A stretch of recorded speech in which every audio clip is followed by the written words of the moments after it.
نحمدہ و نصلی علی رسولہ الکریم اما بعد۔ سورہ اخلاص کو اپنے معمولات میں شامل کر لو، اللہ جل شانہ ساری دنیا کی محتاجگی سے بچا لیں گے۔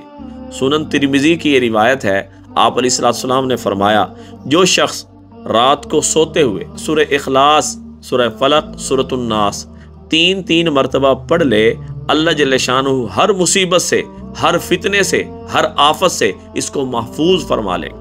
ایک صحابی رسول جب بھی نماز پڑھتے اس میں سورہ اخلاص ہی پڑھا کرتے تھے۔ وجہ پوچھی گئی تو انہوں نے بیان کیا، اس سورت کے اندر اللہ جل شانہ کی صفت موجود ہے، اس لیے میں اس سے محبت کرتا ہوں۔ آپ علیہ السلام نے فرمایا، اللہ بھی تجھ سے محبت کرتے ہیں۔ اور مسند احمد کی یہ روایت ہے، جو مرد عورت 10 مرتبہ سورہ اخلاص پڑھ لے، ابھی پڑھ لیں 10 مرتبہ، پڑھنے سے کیا ہوگا؟ اللہ جل شانہ جنت میں ایک محل عطا فرمائیں گے۔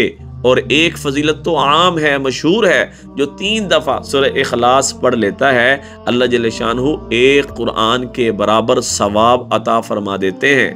اسی طرح جب آپ قبرستان کے پاس سے گزریں، قبرستان میں جائیں، اپنے کسی پیارے کی قبر پہ جائیں تو 3 دفعہ، کم سے کم 3 دفعہ سورہ اخلاص پڑھ کے اس کا ثواب ضرور ہدیہ کر دیا کریں۔ اللہ جل شانہ انشاءاللہ تعالی سورہ اخلاص کی مزید برکتیں عطا فرمائیں گے۔